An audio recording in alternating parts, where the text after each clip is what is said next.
Hello students, मागच्या व्हिडिओमध्ये आपण स्कोप ऑफ मॅनेजमेंट आणि फंक्शन्स ऑफ मॅनेजमेंट हे दोन पॉईंट्स बघितलेले आहेत. आताच्या या व्हिडिओमध्ये आपण मॅनेजमेंट अकाउंटिंग आणि फायनान्शियल अकाउंटिंग ह्या ज्या अकाउंटच्या दोन ब्रँचेस आहेत त्यातला डिफरन्स काही पॉईंट्सच्या आधारावर बघणार आहोत. ओके, मग आपला जो डिफरन्सचा पहिला जो पॉईंट आहे तो आहे ऑब्जेक्ट. आता ऑब्जेक्टच्या दृष्टीने ह्या दोन अकाउंटमध्ये काय फरक आहे तो पहिल्यांदा जाणून घेऊया. मॅनेजमेंटमध्ये म्हटलं आहे to provide information to management for formulating policies and plan. म्हणजे काय तर मॅनेजमेंट अकाउंटिंगमध्ये जे रेकॉर्ड्स मेंटेन केले जातात किंवा जी इन्फॉर्मेशन प्रेझेंट केली जाते ती मॅनेजमेंटला फ्युचरमध्ये जर काही प्लॅन अँड पॉलिसी आखायच्या असतील तर त्यासाठी उपयोगी ठरते किंवा मॅनेजमेंटला फ्युचर डिसिजन घेण्यासाठी किंवा फ्युचर प्लॅन अँड पॉलिसी आखण्यासाठी जी इन्फॉर्मेशन लागते ती मॅनेजमेंट अकाउंटिंगच्या मार्फत काय केली जाते, प्रोव्हाइड केली जाते. ओके, अँड फायनान्शियल अकाउंटिंगमध्ये बघा to record various transaction to find out profit और loss at the end of the financial year to know the financial position. म्हणजे काय तर फायनान्शियल अकाउंटिंगमध्ये नॉर्मली कोणती अकाउंट प्रेझेंट केली जातात तर प्रॉफिट अँड लॉस अकाउंट आणि बॅलन्स शीट, की ज्याचा उपयोग कशासाठी केला जातो तर बिझनेसची एका पर्टिक्युलर अकाउंटिंग पिरियडमध्ये पोझिशन काय आहे, म्हणजे थोडक्यात बिझनेस प्रॉफिटमध्ये जातो आहे की लॉसमध्ये जातो आहे किंवा बिझनेसची असेटची स्थिती काय आहे, बिझनेसला कोणकोणती देणी आहेत म्हणजे बिझनेसच्या लायबिलिटीज काय आहेत हे जाणून घेण्यासाठी फायनान्शियल अकाउंटिंग करणं किंवा फायनान्शियल अकाउंटिंग गरजेचं आहे. ओके, त्यानंतर सेकंड पॉईंट जो आपला डिफरन्सचा आहे तो आहे नेचर. तर नेचर कोणत्या स्वरूपाचं आहे ते बघूया. Management accountings deal with projection of data for the future. म्हणजे काय तर मॅनेजमेंट अकाउंटिंगमध्ये जी इन्फॉर्मेशन प्रोव्हाइड केली जाते त्याचा उपयोग हा फ्युचरसाठी असतो. म्हणजे काय तर मॅनेजमेंट अकाउंटिंगमध्ये करंट इन्फॉर्मेशन किंवा प्रिव्हियस इन्फॉर्मेशन जी असते ती कलेक्ट केली जाते आणि ती अशा पद्धतीने ॲनालाइज केली जाते की ज्याच्या आधारावर टॉप मॅनेजमेंट किंवा कोणत्याही बिझनेसमध्ये काय केले जातात, फ्युचर प्लॅन्स आखले जातात.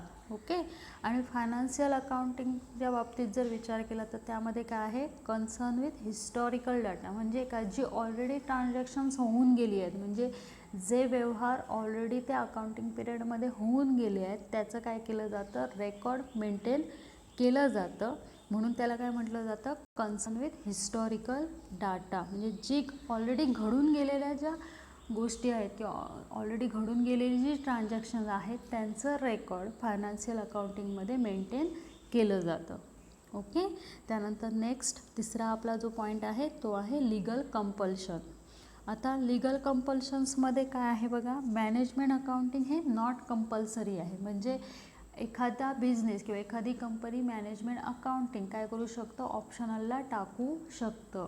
ओके, फायनान्शियल अकाउंटिंगचं तसं नाही आहे. बिझनेस म्हटल्यानंतर त्याची काय करावे लागणार, फायनान्शियल अकाउंटिंगनुसार जे काही रेकॉर्ड्स आहेत ते त्या कंपनीला किंवा बिझनेसला काय करावे लागणार, मेंटेन करावीच लागतात. It's a compulsory.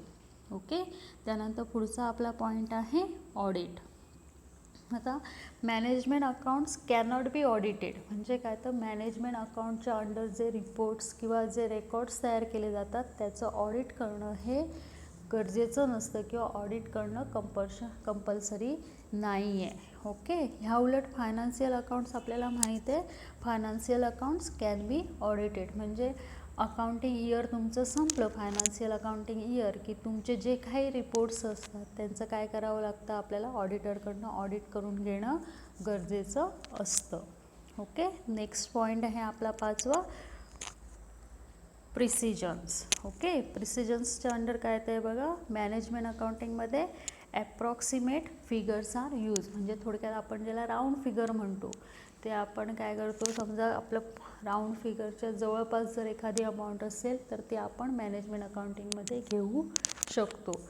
याच्या उलट फायनान्शियल अकाउंटिंगमध्ये आहे financial accounting only actual figures are recorded with perfect accuracy and precisions. म्हणजे काय तर फायनान्शियल अकाउंटिंगमध्ये जी फिगर येणार ती ॲक्युरेट असणं गरजेचं आहे आणि जी ॲक्युरेट असलेली जी अमाऊंट असते तीच तुमची कुठे दिसणार आहे फायनान्शियल अकाउंटिंगमध्ये जे रिपोर्ट्स असतील किंवा जे तुम्ही अकाउंट प्रेझेंट करणार आहात त्यामध्ये ती येणार आहे. ओके. त्यानंतर पुढचा आपला जो पॉईंट आहे तो आहे रिपोर्ट. ओके. मग आता मॅनेजमेंट अकाउंटिंगच्या अंडर काय येतं बघा. This reports are meant for internal use only. म्हणजे काय तर मॅनेजमेंट अकाउंटिंगच्या अंडर जे रिपोर्ट तयार केले जातात ते फक्त त्या बिझनेसच्या इंटरनल यूजसाठी होतात. म्हणजे बिझनेस टू बिझनेस म्हणजे बिझनेस किंवा कंपनी टू कंपनी म्हणजे कंपनी जे एम्प्लॉईज असतात किंवा कंपनीचे जे मॅनेजर्स असतील त्यांना ते काय पडतात उपयोगी असतात. ह्या उलट फायनान्शियल अकाउंटिंगचं आहे. फायनान्शियल अकाउंटिंगमध्ये आहे not only for benefit of the concern but also for outsiders. म्हणजे काय तर फायनान्शियल अकाउंटिंगमध्ये जे आपण रिपोर्ट्स तयार करतो किंवा ज्या स्टेटमेंट तयार करतो त्या फक्त त्या कंपनीसाठी उपयोगी नसून त्या कंपनीमध्ये जे पैसे इन्व्हेस्ट करणारे इन्व्हेस्टर्स असतात किंवा समजा कंपनीला आपण जर बँकांकडनं लोन वगैरे आपण घ्यायचं म्हटलं तर जे बँकांना आपण किंवा ज्या बँकांकडे आपण लोनचं प्रपोजल ठेवणार त्या बँकांसाठी सुद्धा काय असतं फायनान्शियल अकाउंटिंगमध्ये ज्या स्टेटमेंट तयार केल्या जातात त्या उपयोगी असतात. ओके. त्यानंतर लास्ट आपला डिफरन्सचा पॉईंट आहे तो आहे अकाउंटिंग प्रिन्सिपल.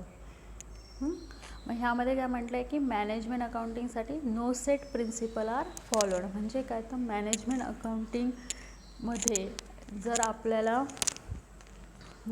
जे आपण रेकॉर्ड्स वगैरे तयार करतो किंवा जी इन्फॉर्मेशन प्रेझेंट करतो त्यासाठी एक पर्टिक्युलर काय नाही आहे प्रिन्सिपल फॉलो करावी लागत नाही आहेत किंवा त्या पद्धतीची कोणतीही प्रिन्सिपल अकाउंटिंग स्टँडर्डमध्ये सेट केलेली नाही आहेत. या उलट फायनान्शियल अकाउंटिंगचं आहे it is prepare by generally accepted principle and convention. म्हणजे फायनान्शियल अकाउंटिंगच्या अंडर जे आपण प्रॉफिट अँड लॉस अकाउंट किंवा बॅलन्स शीट प्रेझेंट करतो त्याच्यासाठी ती कोणत्या पद्धतीने आखली पाहिजेत किंवा त्याचा फॉर्मॅट कसा असला पाहिजे यासाठी काय केलेली आहेत त्यावेळी प्रिन्सिपल्स आखून दिलेले आणि त्यामध्येच आपल्याला काय करावं लागतं ती अकाउंटिंग स्टेटमेंट किंवा अकाउंट्स प्रेझेंट करावी लागतात. ओके. याप्रमाणे आपण काय करू शकतो मॅनेजमेंट अकाउंटिंग आणि फायनान्शियल अकाउंटिंग यामधला डिफरन्स एक्सप्लेन करू शकतो. आय होप तुम्हाला जो मी हा डिफरन्स सांगितलेला आहे तो समजला असेल. नेक्स्ट व्हिडिओमध्ये आपण आता टूल्स ऑफ मॅनेजमेंट अकाउंटिंग म्हणजे मॅनेजमेंट अकाउंटिंगमध्ये जे टूल्स अँड टेक्निक्स यूज केले जातात ते बघणार आहोत. ओके. मग थँक्यू.